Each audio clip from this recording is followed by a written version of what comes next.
जय Hind and hello guys, स्वागत है आपका आपके अपने YouTube चैनल ज्ञानदेह होस्ट में। और इस वीडियो में मैं आपको बताने वाला हूं बिहार तकनीकी सेवा आयोग यानी कि BTSC बिहार जूनियर इंजीनियर यानी कि JEE ऑनलाइन फॉर्म 2025-2026 के बारे में कि कैसे आपको 2809 पोस्ट का फॉर्म फिलअप करना है। इस वीडियो के अंदर आपको लेटेस्ट अपडेट एंड सभी प्रॉब्लम के हल सहित पूरा प्रोसेस बताया जाएगा, जिससे कि आप इस फॉर्म को बिना किसी मिस्टेक के भर पाएंगे। तो आपको वीडियो को पूरा देखना है बिना स्किप किए। चलिए शुरू करते हैं। अगर आपने अभी तक वीडियो को लाइक शेयर नया किया हो तो कर दे और चैनल को सब्सक्राइब करके बेल आइकन ऑन कर ले। फिर जो लिंक मैंने आपको इस वीडियो को डिस्क्रिप्शन में दिया आप ओपन करेंगे, जो कि ओपन करना अनिवार्य है। इसके बाद आप यहाँ पर जो इसके एलिजिबिलिटी की इन्फॉर्मेशन है वो जानेंगे, जिसमें कि आपको जानने को मिलेगा कि इसमें डिप्लोमा वाले कैंडिडेट अप्लाई कर सकते हैं। एज लिमिट आपकी 18 से 37 साल के बीच रखी गई है। फीस इसमें सभी कैटेगरी कैंडिडेट को 100 रुपये पे करनी है, चाहे आप बिहार से हैं या फिर किसी अन्य स्टेट से। अगर आप किसी अन्य स्टेट से है बिहार के अलावा, तो आपकी कैटेगरी चाहे आपकी स्टेट के अंदर SC है, ST है, OBC है, आपको यहाँ पर जनरल के अंदर ही काउंट किया जाएगा। एंड गाइस फॉर्म आप लोग इसके 12 जनवरी 2026 तक भर सकते हैं। और यहाँ पर आपको जानने को मिलेगा कि कौन से डिसिप्लिन पर कितनी वैकेंसी, जैसे कि JEE सिविल के लिए 2653 है, मैकेनिकल के लिए 70 और इलेक्ट्रिकल के लिए 86। फिर यहाँ पर आपको इसमें आपका सिलेक्शन प्रोसेस देखने को मिल जाएगा। अब ये सब इन्फॉर्मेशन जानने के बाद अगर आप इनका जो डिसिप्लिन है उसके अकॉर्डिंग नोटिफिकेशन रीड करना चाहे, चेक करना चाहे, तो आप यहाँ पर कर सकते हैं। तीनों के लिए अलग अलग नोटिफिकेशन जारी हुए हैं और आप तीनों का नोटिफिकेशन आप यहाँ जो हिंदी लैंग्वेज है उसके अंदर देख सकते हैं। कन्या अभियंता ऐसानिक सैलरी देख सकते हैं। अप्लाई करने के लिए एग्जैक्टली क्या क्वालिफिकेशन चाहिए। एंड गाइज यहाँ पर अथवा में आपको बोला है कि आपके पास UGC एक्ट के प्रावधानों के अंतर्गत स्थापित यूनिवर्सिटी अथवा डीम्ड यूनिवर्सिटी द्वारा non distance mode regular course में निर्गत ऐसानिक अभियंत्रण सिविल इंजीनियरिंग यानी कि में डिप्लोमा आधारी अथवा समकक्ष योग्यता में यूनिवर्सिटी, बेसिकली इनमें से आपके पास क्वालिफिकेशन एक होनी चाहिए। और यहाँ पर आपको जानने को मिलेगा कि जो वैकेंसी है वो किस विभाग के अंदर किस कैटेगरी में कितनी है। ये सब जानकारी आपको अच्छे से देखने को मिल जाएगी।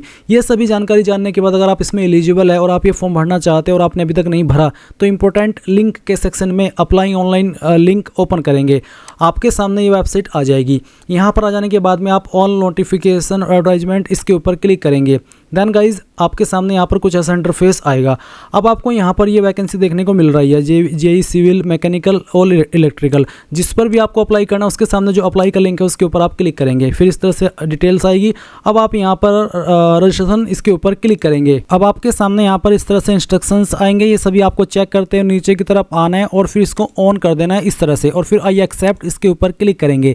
इसके बाद अब आप यहाँ पर आपकी जो जरूरी इन्फॉर्मेशन है वो फिल करेंगे। तो सबसे पहले आपको यहाँ पर कैंडिडेट नेम के अंदर जो भी आपका नाम है 10th के सर्टिफिकेट के अकॉर्डिंग वो नाम एंटर कर देना है और ये नाम अंग्रेजी के बड़े अक्षरों के अंदर फिल करना है। फिर यहाँ पर आपको आपके जो फादर है उनका नाम भी एंटर कर देना है। ये एंटर करने के बाद में आप यहाँ पर देखेंगे मदर नेम, तो आपको आपकी माता जी का नाम यहाँ पर डाल देना है। उसके बाद में डेट ऑफ बर्थ आपकी क्या है वो आप सिलेक्ट कर लेंगे, पहले डे, फिर आपका मंथ और उसके बाद में जो भी आपका ईयर है वो भी आप यहाँ पर सिलेक्ट कर लेंगे। उसके बाद में आपको आपका जेंडर सिलेक्ट कर लेना है। फिर पूछे आर यू मैरिड, अगर हाँ तो यस, नहीं तो आप यहाँ पर नो कर देंगे। उसके बाद आप देखेंगे सिटीजनशिप, तो आप इसमें सिटीजन ऑफ इंडिया सिलेक्ट कर लेना। रिलीजन आपका क्या है वो आप सिलेक्ट कर लेंगे इनमें से जो भी है। उसके बाद डोमिसाइल स्टेट यानी कि कौन से स्टेट के आप निवासी है वही स्टेट आपको यहाँ पर सिलेक्ट कर लेनी है। उसके बाद आती है होम डिस्ट्रिक्ट, तो आपकी जो होम डिस्ट्रिक्ट है वो आप सिलेक्ट कर लेंगे। कास्ट कैटेगरी क्या है, general, SC ST EBC BC WS जो भी है वो आपको यहाँ पर सिलेक्ट कर लेनी है। मान लीजिए मैं SC सिलेक्ट करता हूँ तो मेरे सामने यहाँ पर इसमें अतिरिक्त ऑप्शन कुछ नहीं आया, तो चलिए मैं SC से फिल करके दिखाता हूँ, ताकि मान लीजिए अगर मैंने जनरल सेलेक्ट कर लिया या फिर OBC सेलेक्ट कर लिया और मेरे सामने कोई इसमें अतिरिक्त ऑप्शन नहीं आया, तो फिर SC ST वाले कहेंगे कि सर SC ST से कैसे फिल होता है, ये हमारे सामने इस तरह से ऑप्शन आ रहे हैं तो हम क्या करें। तो उसके लिए मैं यहाँ पर एक कैटेगरी सेलेक्ट करके आपको दिखा रहा हूँ, क्योंकि जनरल कैटेगरी के ऊपर जो कास्ट सर्टिफिकेट है वो एप्लीकेबल नहीं होता। अब आप यहाँ पर आपका मोबाइल नंबर डालेंगे 10 डिजिट का और अपनी ईमेल आईडी डालेंगे जो कि आप रजिस्टर करना चाहते हैं। उसके बाद यहाँ पर पूछा कि क्या आप डिपेंडेंट ऑफ फ्रीडम फाइटर यानी कि जो फ्रीडम फाइटर थे उनके आश्रित है, अगर हाँ तो यस, नहीं तो आप नो करेंगे। फिर क्या आप विकलांग है और आपकी विकलांगता 40% या उससे ज़्यादा है, अगर हाँ तो यस, नहीं तो आपको नो कर देना है। फिर पूछा है क्या आप बिहार सरकार के कर्मी है या फिर थे, नियमित या फिर संविदा किसी भी तरह के, अगर हाँ तो यस, नहीं तो आप यहाँ पर नो करेंगे। फिर पूछा है कि were you eligible to apply non published advertisement in 2018 and subsequent years, यानी कि जो 2018 के अंदर एडवर्टाइजमेंट आया था, क्या आप उस वक्त भी एलिजिबल थे अप्लाई करने के लिए? अगर हाँ तो यस, नहीं तो आप नो कर देंगे। अगर आप यस करते तो भी आपके सामने कोई अतिरिक्त ऑप्शन नहीं आ रहा है। इसके बाद यहाँ पर आते हैं कैंडिडेट परमानेंट एड्रेस। तो नेम सीओ के अंदर आप यहाँ पर आपके फादर का नाम एंटर कर देंगे। उसके बाद में आपको यहाँ पर आपका हाउस नंबर या विलेज डाल देना है, स्ट्रीट नंबर या पोस्ट ऑफिस। मैं आपको बता दूं कि आप इन 2 लाइन के अंदर आपका पूरा एड्रेस एडजस्ट कर दीजिए, यानी कि दोनों लाइन के अंदर अपना हाफ इस लाइन में डाल दीजिए एड्रेस और बाकी इस लाइन में फिल कर देना। उसके बाद आप यहाँ पर आपका ब्लॉक सेलेक्ट कर लेंगे, फिर आपका नज़दीकी पुलिस स्टेशन और उसके बाद में विलेज नेम आपका जो भी है वो आप सेलेक्ट करेंगे। अगर आपका विलेज यहाँ पर नहीं आ रहा तो आप अदर विलेज सेलेक्ट कर सकते हैं और खुद से अपने विलेज का नाम यहाँ पर फिल कर सकते हैं। उसके बाद में आपको आपका पिन कोड डाल देना है। इसके बाद गाइज आपके सामने यहाँ पर क्वालिफिकेशन की जानकारी आएगी। सबसे पहले आपको 10वीं की इन्फॉर्मेशन भरनी है। 10वीं आपने किस बोर्ड से की है? आपको यहाँ पर काफ़ी सारे बोर्ड देखने को मिल रही है, तो उनमें से जो भी आपका बोर्ड है वो आपको सेलेक्ट कर लेना है। फिर किस साल के अंदर आपने पास कर ली थी वो साल भी आपको यहाँ पर सेलेक्ट करना होगा। रोल नंबर आपका क्या था वो आपको यहाँ पर एंटर कर लेना है। उसके बाद में आपके नंबर किसके अंदर थे? Marks, percentage, grade, point system, CGPA, other या फिर अन्य या फिर नॉट एप्लीकेबल। तो चलिए मैं यहाँ पर इसमें मार्क्स सेलेक्ट कर लेता हूँ। अगर आप मार्क्स सेलेक्ट करते हैं तो आपको बताना है कि कितने नंबर आपको आए थे और कितने में से आए थे, वो आप यहाँ पर मैक्सिमम नंबर के अंदर डाल देंगे। परसेंटेज आपकी यहाँ पर कैलकुलेट कर ली जाएगी और फिर आपको आपकी डिवीजन भी सेलेक्ट कर लेनी है। जिनके 60+ परसेंटेज होते हैं वो फर्स्ट डिवीजन के अंदर आते हैं, जिनके 45 से लेकर के 59 के बीच में होते हैं वो सेकंड, और जिनके 33 से लेकर के 45 के बीच में रहते हैं वो थर्ड डिवीजन या फिर पास क्लास में आते हैं। इसके बाद यहाँ पर पूछा है कि हैव यू कंप्लीटेड इंटरमीडिएट, क्या आपने 12वीं भी की है? तो आप यहाँ पर इसको टिक कर देना और उसके बाद में 12वीं की इन्फॉर्मेशन भी आपको सेम वे में भरनी है। आपका बोर्ड सेलेक्ट कर लेना है, फिर आपका जो पासिंग ईयर है वो सिलेक्ट कर लेना है। उसके बाद में जो आपका 12वीं का रोल नंबर है वो आपको डाल देना है। आपके नंबर किसके अंदर थे वो सिलेक्ट कर लेना है। अगर परसेंटेज तो आप यहाँ पर डायरेक्टली परसेंटेज दे सकते हैं, और अगर आप मार्क्स सेलेक्ट करते हैं तो आपको कितने नंबर आए थे वो आपको यहाँ पर एंटर करने होंगे। फिर आपको यहाँ पर आपके मैक्सिमम मार्क्स में डाल देने हैं, परसेंटेज आ जाएगी और फिर अपनी डिवीज़न सेलेक्ट कर लेनी है। इसके बाद आता है आपका इसेंशियल क्वालिफिकेशन, वो क्वालिफिकेशन जिससे कि आप अप्लाई करने के लिए इस वाली पोस्ट पर एलिजिबल हो रहे हैं। तो आप यहाँ पर इसमें diploma institute situated with in Bihar, यानी कि उस इंस्टीट्यूट से किया है जो कि बिहार के अंदर ही है, या फिर उस इंस्टीट्यूट से आपने डिप्लोमा किया जो कि बिहार के अलावा किसी अन्य स्टेट के अंदर है। तो जो भी किया है वो आप यहाँ पर सेलेक्ट कर लेंगे, इसमें यस कर देंगे। उसके बाद में यहाँ पर आपको यूनिवर्सिटी, कॉलेज, इंस्टीट्यूट नेम, यानी कि जहाँ से भी आपने किया है उसका पूरा नाम आपको इंस्टीट्यूट का डाल देना है। तो चलिए मैं यहाँ पर ये नाम आपको फिल करके दिखा रहा हूँ एग्जाम्पल के लिए। आप आपकी यूनिवर्सिटी का नाम दे सकते हैं या फिर इंस्टीट्यूट या कॉलेज का नाम दे सकते हैं। ईयर ऑफ पासिंग, किस साल के अंदर आपने पास कर ली थी? क्या ग्रेड सिस्टम था? अगर हाँ तो यस, नहीं तो आप नो करेंगे। अगर यस करते तो फिर आपको यहाँ पर आपकी जो परसेंटेज है वो एंटर कर देनी है। उसके बाद आप यहाँ पर ये वेरिफिकेशन कोड डालेंगे, वैलिडेट एंड प्रीव्यू, इसके ऊपर क्लिक करेंगे। इसके बाद गाइज जो भी जानकारी आपने अभी तक भरी है उनका प्रीव्यू आपके सामने आ जाएगा। आप सभी जानकारी चेक कर लेना और जब आपको लगे कि सभी जानकारी सही है तो आप यहाँ पर टिक कर देंगे और सबमिट के ऊपर क्लिक करके यहाँ से ओके कर देंगे। ओके करने के बाद यहाँ पर आपको आपकी ईमेल आईडी और नंबर वेरीफाई करना है। तो इसके लिए आप पहले वेरीफाई ईमेल आईडी इसके ऊपर क्लिक करेंगे। आपकी ईमेल के ऊपर एक ओटीपी जाएगा जो कि आपको यहाँ पर एंटर करना है। चलिए मैं अपनी ईमेल चेक करता हूँ और आपको लाइव इसको दिखाता हूँ कि मुझे ओटीपी मिला है या फिर नहीं मिला है। तो मुझे ओटीपी मिल चुका है। चलिए मैं यहाँ पर ओटीपी को डालता हूँ आपके सामने। मैं वीडियो को स्किप नहीं कर रहा हूँ ताकि आपको दिखा सकूँ। तो इस तरह से हमने ओटीपी डाला और वेरीफाई के ऊपर क्लिक कर दिया। देख लीजिए ईमेल वेरीफाई हो चुकी है। अब आप वेरीफाई मोबाइल नंबर के ऊपर क्लिक कीजिए। सेम वे में आपको आपके नंबर के ऊपर एक ओटीपी सेंड किया जाएगा। वो ओटीपी आप यहाँ पर डालेंगे और ओटीपी डालने के बाद आप वेरीफाई इसके ऊपर क्लिक कर देंगे। मोबाइल ओटीपी वेरीफाई हो जाने के बाद में आप व्यू राशन स्लिप इसके ऊपर क्लिक करेंगे। इसके ऊपर क्लिक करने के बाद आप इसको व्यू भी कर सकते हैं और आप यहाँ पर प्रिंट राशन स्लिप इसके ऊपर क्लिक करके इसको प्रिंट कर सकते हैं। अगर आपके पास प्रिंटर ना हो तो पीडीएफ के रूप में सेव कर लेना और बाद में प्रिंट करा लेना। उसके बाद में आप यहाँ पर नीचे की तरफ आएंगे और फिर प्रोसीड फॉर फी पेमेंट इसके ऊपर क्लिक करेंगे।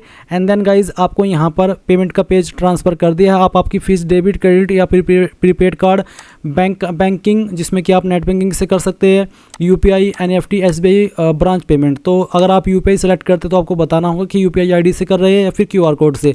जो भी माध्यम आप सिलेक्ट करना चाहे वो सिलेक्ट करके पे नाउ के ऊपर क्लिक करना और आपके सामने पेमेंट को पे करने का जो विकल्प है वो आ जाएगा। जब आप आपकी फीस जमा करेंगे और वो अपडेट हो जाएगी तो आपके सामने यहाँ पर कुछ ऐसा इंटरफेस आ जाएगा जैसे कि आप वीडियो में देख सकते हैं। फिर आप यहाँ पर क्या करेंगे, proceed to upload photo and signature इसके ऊपर क्लिक करेंगे।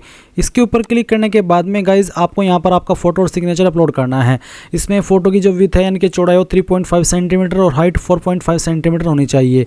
और यहाँ पर आपको लेटेस्ट कलर फ़ोटो और लेटेस्ट सिग्नेचर ही अपलोड करना होगा, जो कि आपको कलर में ही अपलोड करना है।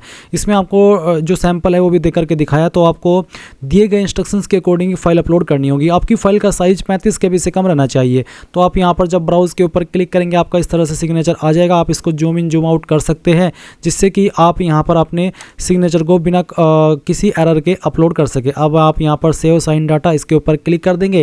देन गाइज यहाँ पर जो आपका सिग्नेचर है वो अपलोड हो जाएगा। उसके बाद आप यहाँ पर जो आपका फ़ोटो है उसको अपलोड करेंगे, और जैसे आप ये सब अपलोड कर देंगे तो उसके बाद में आप आगे बढ़ेंगे और आपके सामने यहाँ पर एड्रेस की जानकारी आ जाएगी। इस तरफ आप यहाँ पर देखेंगे कोरेस्पोंडेंस मेलिंग एड्रेस, और इस तरफ है आपका परमानेंट एड्रेस जो कि आप ऑलरेडी भर चुके हैं। अगर आपका परमानेंट और प्रेजेंट एड्रेस एक ही है तो आप इस बॉक्स को सेम एज परमानेंट एड्रेस को टिक कर देंगे। अगर आपका परमानेंट एड्रेस अलग है और प्रेजेंट एड्रेस अलग है तो आप यहाँ पर इस तरफ अपना प्रेजेंट एड्रेस भर देंगे अलग से, क्योंकि आप परमानेंट एड्रेस तो भर ही चुके हैं। और फिर सेव एंड नेक्स्ट के ऊपर क्लिक करने के बाद आपके सामने इस तरह का इंटरफेस आएगा। यहाँ पर आपको इसमें डॉक्यूमेंट ऑफ क्वालिफिकेशन नेम, तो इसमें विज्ञापन के कंडिका फर्स्ट के अनुसार रासायनिक अभियंत्रण में डिप्लोमा या समकक्ष योग्यता जो कि अनिवार्य है, आपको इसकी डिटेल्स देनी है। इश्यूइंग अथॉरिटी, किसके द्वारा आपका सर्टिफिकेट इशू हुआ है वो आप यहाँ पर भरेंगे। तो आपको जिसमें बेसिकली यूनिवर्सिटी के द्वारा ही इशू होता है आपका सर्टिफिकेट, तो आप यहाँ पर यूनिवर्सिटी का नाम लिख सकते हैं, या फिर आप चाहे तो जिस प्रिंसिपल ने या फिर डीन ने आपका सर्टिफिकेट जारी किया है उसका नाम भी, उसकी पोस्ट का नाम भी यहाँ पर लिख सकते हैं। फिर इशू डेट आप यहाँ पर लिखेंगे, साथ ही मार्कशीट इशू जो आपका है वो कब हुआ था वो आप लिखेंगे। पहले डिग्री इशू डेट और फिर नीचे marksheet issue date. Degree issue date में जब डिग्री इशू हुई थी वो, और मार्कशीट इशू डेट में जब आपका फाइनल ईयर का मार्कशीट इशू हुआ था वो भरेंगे। फिर आप सर्टिफिकेट और मार्कशीट अपलोड कर देंगे। इसका फॉर्मेट आपका PDF का रखा है। ये अपलोड करने के बाद में नीचे की तरफ आपके सामने आएगा डॉक्यूमेंट ऑफ क्वालिफिकेशन, जिसमें कि आप एज प्रूफ में आपका 10वीं का जो आपका बोर्ड है उस बोर्ड के द्वारा आपकी मार्कशीट जो जारी होती है जिसमें कि आपकी DOB मेंशन होती है वो अपलोड कर सकते हैं। साथ ही साथ आप आपका बर्थ सर्टिफिकेट भी अपलोड कर सकते हैं। इसमें इश्यूइंग अथॉरिटी आपको बताना कि कौन से, अगर आप जो आपकी 10th की मार्कशीट है वो दे रहे हैं तो आपको बताना है कि वो किस बोर्ड के द्वारा जारी हुई है। उस बोर्ड का नाम आप इश्यूइंग अथॉरिटी में लिखेंगे और किस डेट में जारी हुआ है वो इस डेट में, और सर्टिफिकेट नंबर डाल करके उसको अपलोड भी कर देंगे। एंड गाइस फिर आप यहाँ पर रेसिडेंस प्रूफ में डोमिसाइल सर्टिफिकेट अपलोड करेंगे, जो कि अपलोड करना अनिवार्य है। इसमें आपको बताना होगा कि जो आपका निवास प्रमाण पत्र है वो कौन सी अथॉरिटी ने जारी किया है। मैं आपको यहाँ पर एक डेमो दे करके दिखाता हूँ। चलिए मैं यहाँ पर आपको लाइव ही करके दिखा रहा हूँ। तो मैं यहाँ पर इस फाइल को ओपन करता हूँ। इसमें आप देख सकते हैं ये निवास प्रमाण पत्र यूपी का है।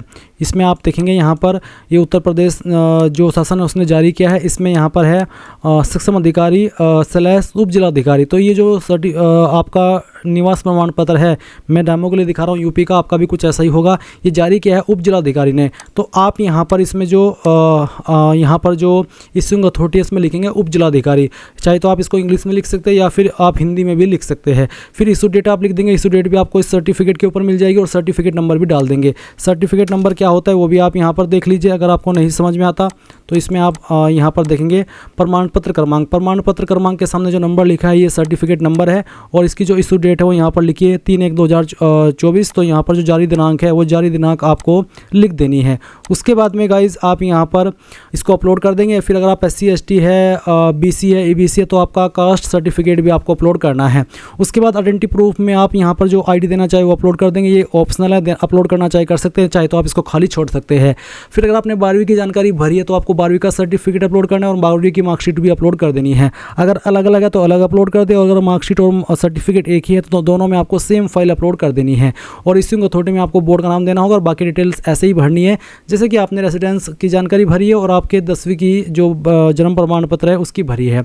उसके बाद आप सेव एंड नेक्स्ट के ऊपर क्लिक करेंगे। इसके बाद गाइज आपके सामने आपके फॉर्म का प्रीव्यू आ जाएगा। आप यहाँ पर इसके ऊपर टिक करेंगे और टिक करने के बाद में यहाँ पर आप इसको फाइनल सबमिट कर देंगे। फाइनल सबमिट करने के बाद में आपका फॉर्म फाइनल सबमिट माना जाएगा और आप इसको प्रिंट आउट निकाल लेंगे। इस तरह से गाइज आप लोग BTSC Bihar JEE online form 2025-2026 भर पाएंगे। So thanks for watching. जय हिंद।